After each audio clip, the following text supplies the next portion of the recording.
मैं अपनी परेशानियां बताने में गुजार दूं? अरे तेरा एक क्षण का सानिध्य हमें अनंत सुख देने वाला है, और मैं सौभाग्य को स्थान देता हूं और भगवान की भक्ति में लीन हो जाता हूं। ये मुझे सुदामा ने सिखाया है। भूल जाओ तुम तो बस एक ही बात, भगवान मैं कैसा हूं छोड़ो, तू तो अच्छा है। मैं कैसा हूं, तू तो भाग्यवान है। मैं कैसा हूं सवाल इसका नहीं है, सवाल है मेरा भगवान सर्वश्रेष्ठ है, सर्व ऊंचा है, यही मेरी खुशी है। यही गुरु के संबंध में, यही भगवान के संबंध में हर व्यक्ति के मन में एक ऐसी उमंग जगाओ महानुभाव। फिर तुम्हारे लिए जो अपना प्रसंग चल रहा है, बस ये मत सोचना कि पंच कल्याणक से क्या मिलेगा है? बस यह सोचना है कि मेरे कितने भाग्य हैं कि मेरे जीवन में दोबारा पंच कल्याणक नगर में देखने को मिल रहा है। बस एक आनंद, मैंने कितने भाग्य, बस आनंद, दुर्भाग्य नहीं।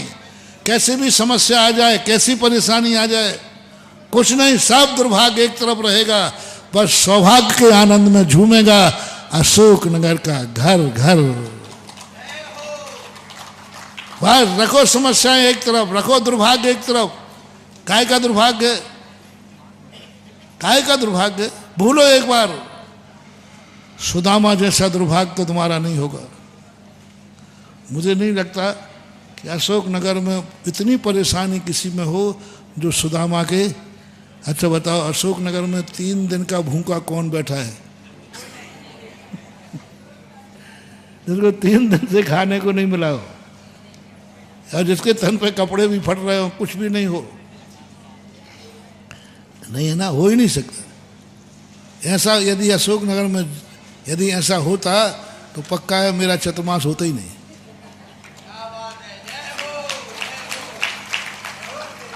ऐसा हो ही नहीं सकता, है ही नहीं, कोई समस्या नहीं।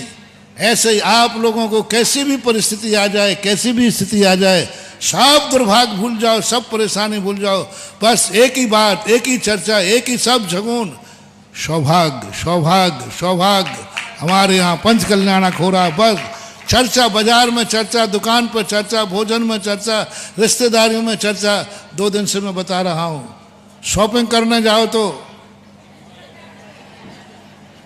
है, किसी कार्य के लिए जाओ, बस एक ही चर्चा। क्यों भाई बाहर कहाँ जा रहे हो? बोले मैं सब सामान इसलिए खरीद रहा हूँ कि हमें 9 से 15 तारीख तक हमारे यहाँ सौभाग्य है, इसलिए मैं बाहर के सब कार्य अभी 3-4 दिन में निपटा रहा हूँ। एक चर्चा बनाओ, उठते बैठते खाते पीते मोबाइल पे सब जो कुछ भी तुम करो, बस एक ही सौभाग्य है मेरा, मेरे यहाँ पंच कल्याणक हो रहा है, मेरे यहाँ पंच। तुम अपना दुर्भाग्य कहीं बीच में मत लाना, तुम्हारी समस्या बीच में मत लाना।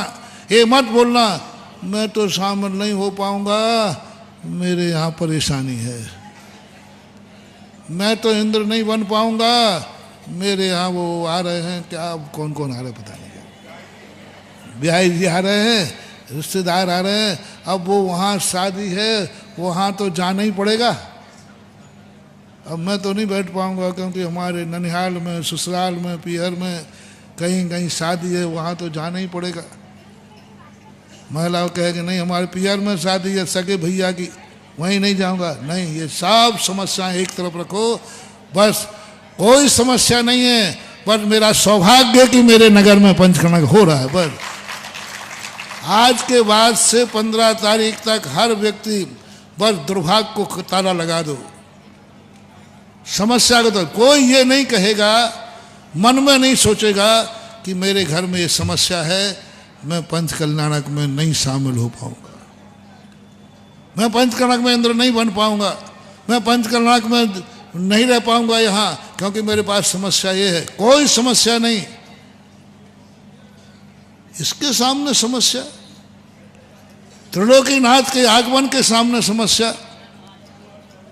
इससे बड़ा कोई तुम्हारे यहाँ पिहर में बारात है, इसके यहाँ कहीं तुम्हारे यहाँ वो दूल्हा राजा है, इससे बड़ा कोई है जहाँ त्रिलोकीनाथ तुम्हारे घर में आ रहे हैं और तुम जा रहे हो रिश्तेदार के यहाँ बारात में, त्रिलोकीनाथ तुम्हारे नगर में आ रहे हैं, सब समस्याओं से निजात पाओ।